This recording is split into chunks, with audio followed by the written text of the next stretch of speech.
Je suis le professeur Véronique Lecam-Duché, je suis le chef du service d'hématologie biologique du CHU de Rouen depuis 2019 et responsable de l'unité d'hémostase. Actuellement, je suis ingénieure commerciale au niveau de la BU France.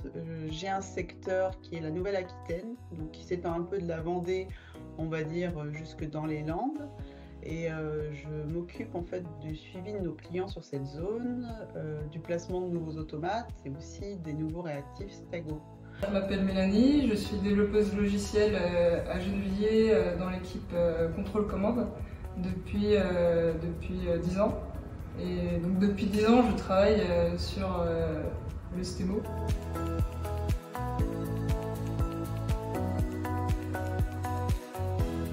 Les cartouches ICHL, il y a de l'agitation qui pouvait être faite à la main. Potentiellement, il faut agiter à la main. L'idée, là, c'est de prendre l'aiguille et de venir pipeter et agiter avec l'aiguille du bras de la machine pour remplacer cette action manuelle. Donc, moi, j'ai travaillé sur ça, j'ai travaillé sur d'autres choses, mais qui seraient peut-être trop techniques. Complètement impliquée dans le lancement de notre nouvelle plateforme STMO. Actuellement, on est en phase de commercialisation des automates après une année dernière passée sur la phase de lancement. Actuellement, j'ai la chance aussi d'avoir pu contribuer en fait au placement de 2 automates sur un site qu'on a au niveau de Limoges, donc c'est en cours de contractualisation.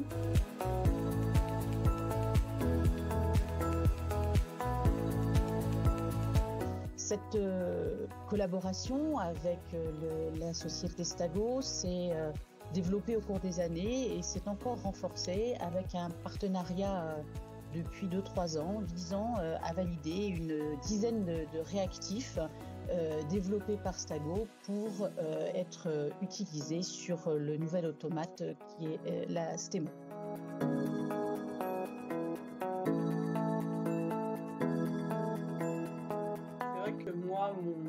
Mon arrivée chez Stago remonte à 2021. Je suis ce qu'on appelle un bébé Stago. Je suis arrivée après mes études, parce que j'ai une formation initiale de technicienne de laboratoire. Je suis rentrée chez Stago en 2003 du côté de la R&D logicielle. Donc c'est vrai que pour moi, le retour chez Stago, ça a été un peu un retour à une entreprise que je connaissais déjà très bien avant. Mais maintenant, je peux apprendre un peu différemment, plus sur la partie commerciale, ce qui fait un peu le lien avec tout ce que j'ai pu avoir en expérience professionnelle entre 2010 et 2021, quand j'ai quitté Stago. Après le bac, j'ai fait une école d'informatique, l'EPITA. C'est une école en 5 ans avec prépa intégrée, où vraiment je cherchais ce côté informatique direct et pas des études généralistes. Je voulais vraiment rentrer dans le cœur du sujet. Et pour le coup, c'est une école qui plonge vraiment dans l'informatique à 100%. On fait beaucoup de code. Je dois dire que ce parcours a été très long, tant que vous êtes en thèse de doctorat, vous avez une carte d'étudiant et que ça faisait beaucoup rire mes enfants d'avoir une maman à 40 ans toujours étudiante.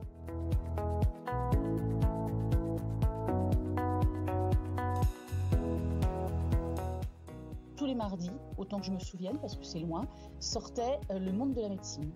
Et toutes les semaines, je lisais ce numéro du Monde de la médecine dans le métro.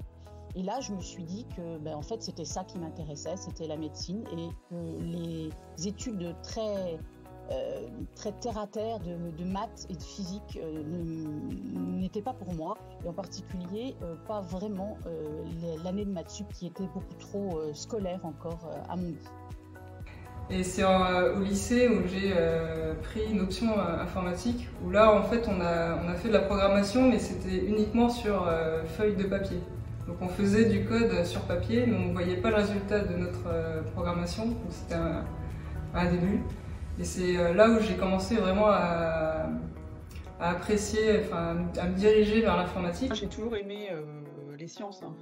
C'est vrai que ma formation initiale, c'est une formation de technicienne de laboratoire. Donc j'ai toujours été très attirée par la technique et je me voyais pas faire autre chose que de travailler dans un laboratoire et faire de la science.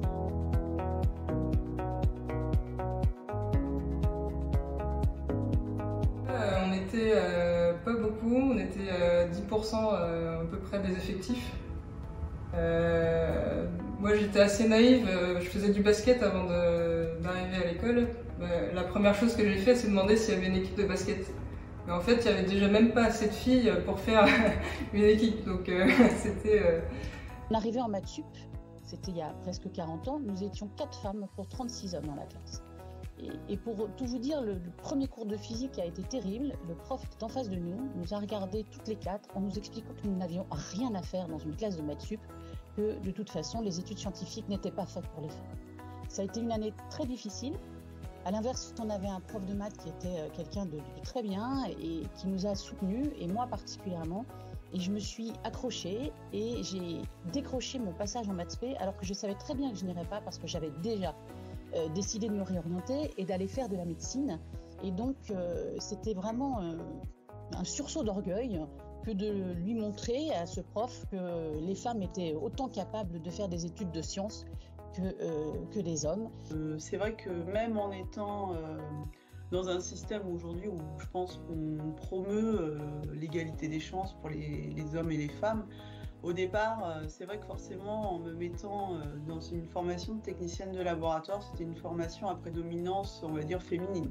Donc il y avait beaucoup de filles, et on se met facilement dans une case où on voit technicienne de laboratoire, et on n'a pas forcément de notion en fait des perspectives d'évolution qu'on peut avoir. Moi, ce que ça m'a appris en fait du moment que j'étais rentrée dans le monde du travail, c'était le fait de devoir partir de chez Stago, ça m'a appris à sortir des cases.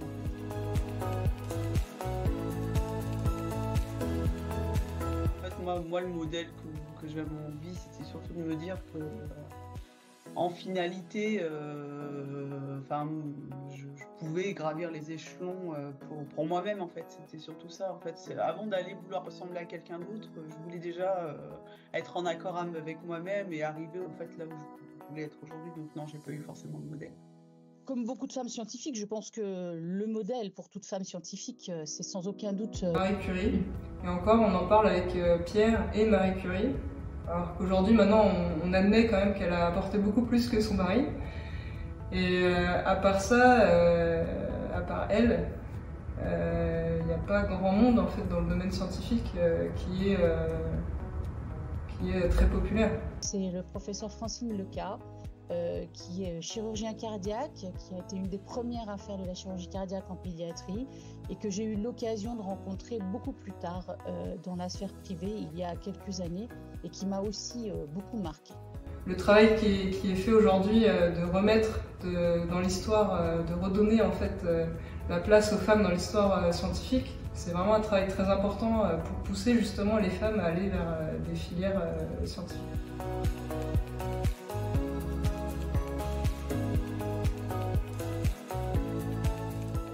Le message pour les jeunes générations, c'est que la science, les métiers scientifiques, quels qu'ils soient, je pense, comme un peu tous les métiers, mais ceux-là particulièrement, sont des métiers très exigeants dans lesquels on ne peut pas compter ses heures. Si on veut avancer, on n'a pas la possibilité d'un seul coup d'arrêter quand on est parti dans une idée, quand quelque chose marche, une manip marche, c'est difficile de s'arrêter.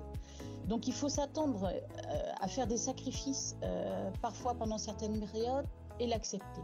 Si on n'accepte pas ça dès le départ, qu'on soit femme ou homme d'ailleurs, mais peut-être encore plus pour les femmes, je crois qu'il ne faut pas se lancer dans une carrière scientifique.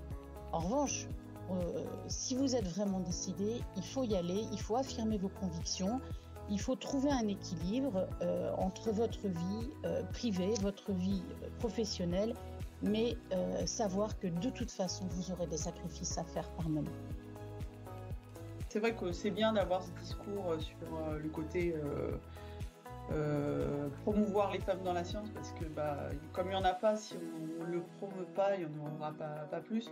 Il faut juste se dire que derrière, quand on fait son plan de carrière, Faut pas se fermer aucune porte, quoi. Il n'y a pas de barrière, il n'y a aucun frein qui se pose, en tout cas dans l'informatique. C'est juste qu'il faut oser découvrir ce métier. Peut-être que ça vous intéresse, peut-être que ça vous intéresse pas. Mais en tout cas, ça vaut le coup d'essayer. Si vous aimez bien résoudre des problèmes, piloter des instruments.